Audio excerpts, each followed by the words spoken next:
और ये संपत्ति जो हमारी चली गई लूट में, ये आई कहां से हमारे पास? इस पर मैंने थोड़ा अभ्यास करना शुरू किया कि इतना सोना चांदी हीरे जवाहरात भारत में तो होते नहीं।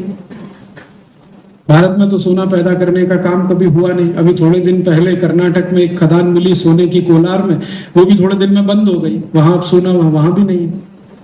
चांदी भी भारत में बहुत नहीं आती है। जमीन के नीचे न ज्यादा सोना है न ज्यादा चांदी। हीरे जवाहरात की खदानें भी बहुत थोड़े एरिया में है।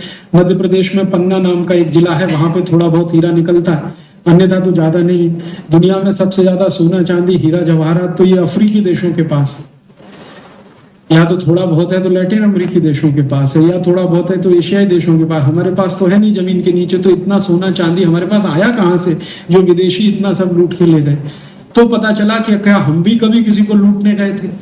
मेरे मन में एक बार ये प्रश्न आ गया स्वाभाविक रूप से कि ये विदेशी हमको लूटने आए, क्या हम भी कभी लूटने तो नहीं चले गए किसी को? हमारे यहाँ बड़े बड़े महान राजा हुए, सम्राट अशोक हुआ, शायद कहीं गया हो, किसी को लूट के लाया हो।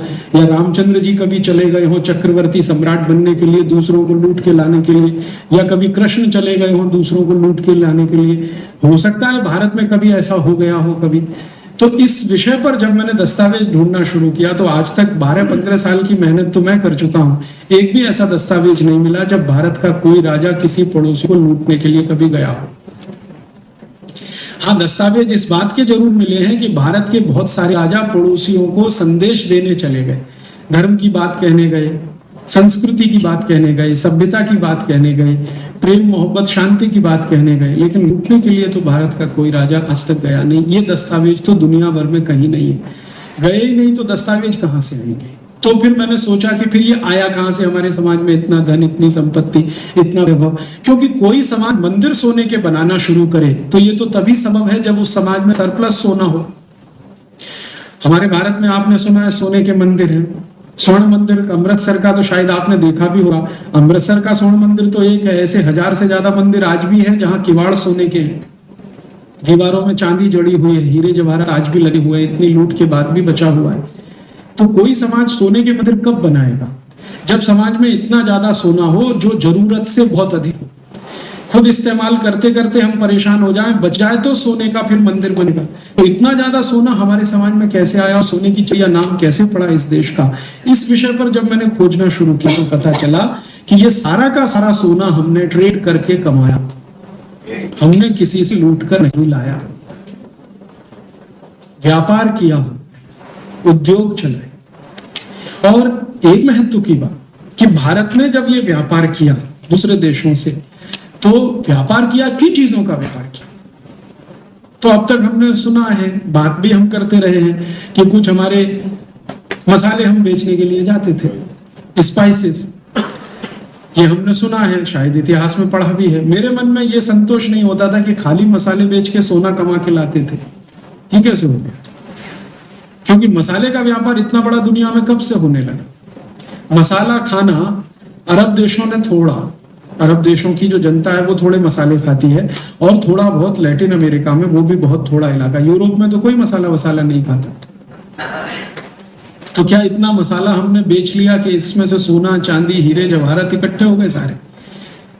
तो पता चला कि हम सिर्फ मसाला ही नहीं बेचते थे, हम बहुत कुछ और दूसरा भी बेचते थे। जब दस्तावेज मैंने इकट्ठे करना शुरू किया तो पता चला मसाला जितना हम बेचते थे उससे कई गुना ज्यादा स्टील बेचते थे दुनिया के देशों। स्टील बनाना भारत में 11वीं शताब्दी से चालू है। 11वीं शताब्दी से स्टील बनाना चालू है ऑर्गेनाइज तरीके से, और 11वीं शताब्दी के पहले भारत में स्टील बनता रहा अनऑर्गेनाइज तरीके से। इसमें थोड़ा फर्क करूं, ऑर्गेनाइज और अनऑर्गेनाइज माने क्या। 11वीं शताब्दी से भारत के बहुत सारे कारीगरों द्वारा मिलकर छोटे छोटे प्रोडक्शन यूनिट्स भारत में 10,000 से ज्यादा स्थानों पर हैं। 11वीं शताब्दी के पहले इंडिविजुअल प्रोडक्शन यूनिट्स, एक घर में एक परिवार के 50-60 लोग, पहले आप जानते हैं कंबाइंड फैमिली थी भारत में। न्यूक्लियर फैमिली तो अभी आई है हिंदुस्तान में जब से अमेरिका और यूरोप का असर ज्यादा हुआ। उसके पहले तो भारत में कंबाइंड फैमिली है, संयुक्त तो परिवार है। तो एक परिवार में 20, 25, 30, 50, 60 लोग हैं, वो मिलकर कई परिवार हैं जो लोहा बनाते हैं, स्टील बनाते हैं और लोहे की कई क्वालिटीज बनाते हैं। दस्तावेज जो मिले हैं मुझे, वो दस्तावेज ये बताते हैं कि भारत में लोहे का उत्पादन बहुत वर्षों तक दुनिया में सबसे अधिक होता था और हिंदुस्तान का लोहा दुनिया के सभी देशों में जाता था और हिंदुस्तानी लोहे से ही दुनिया के तमाम देशों में कंपनियां पानी के जहाज बनाती थी, जिससे वो व्यापार करने के लिए जगह जगह जाती।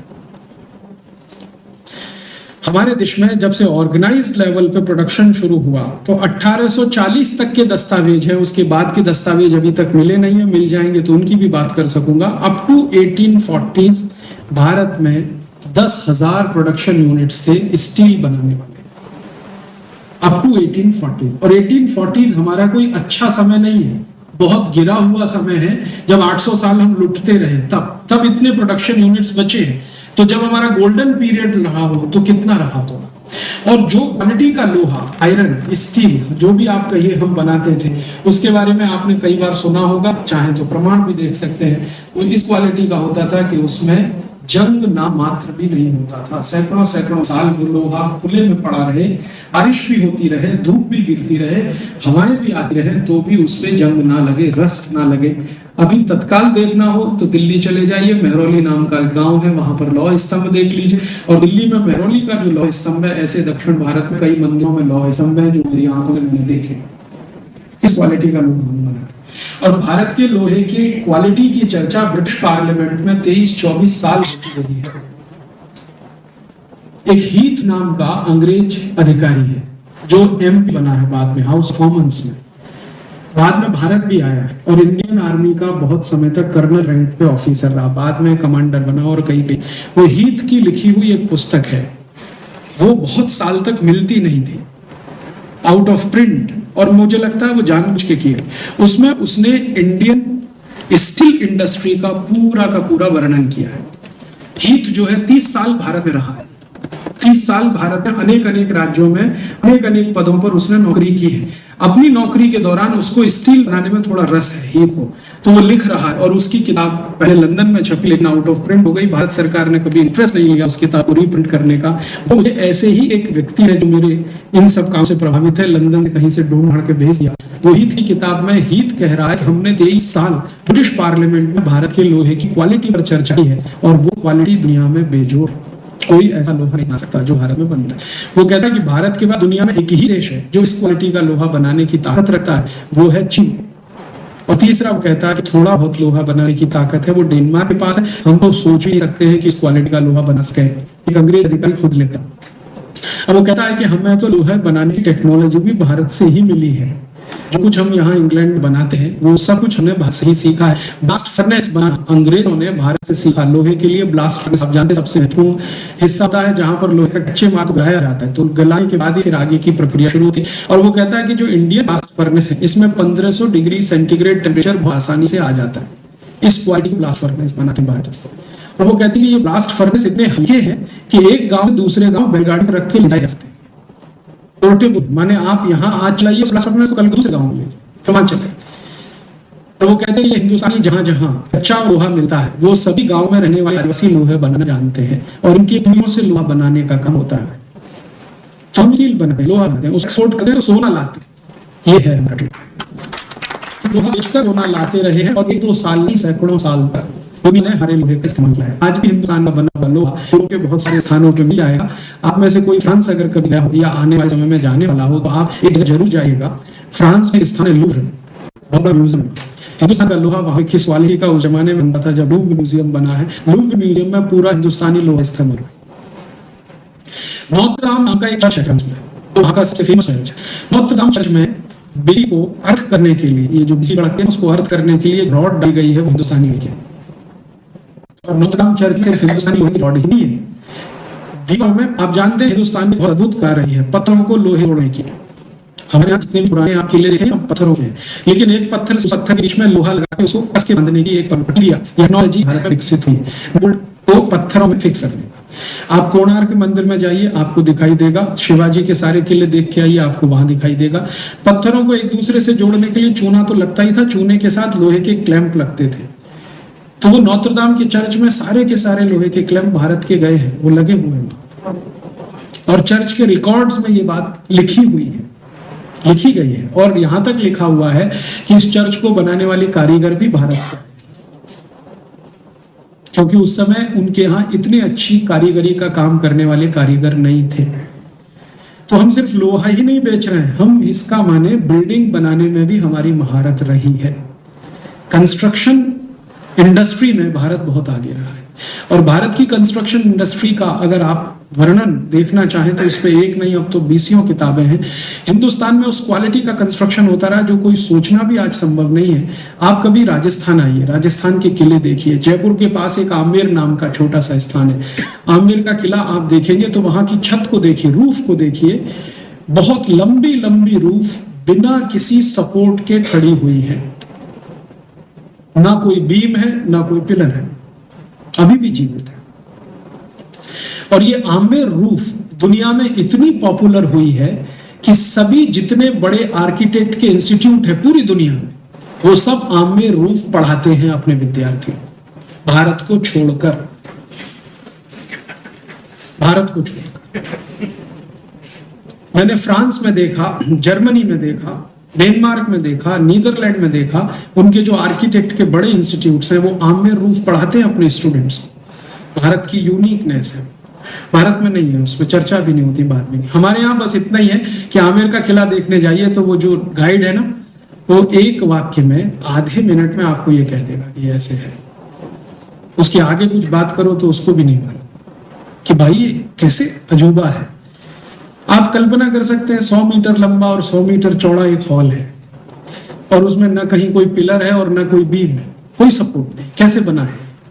और आज का नहीं है, 800 साल पुराना, 900 साल पुराना, 1000 साल पुराना। दुनिया में आज कोई कल्पना कर सकता है 100 मीटर लंबा 100 मीटर चौड़ा हॉल बिना किसी पिलर के और बिना किसी बीम के बना के दिखा देखो।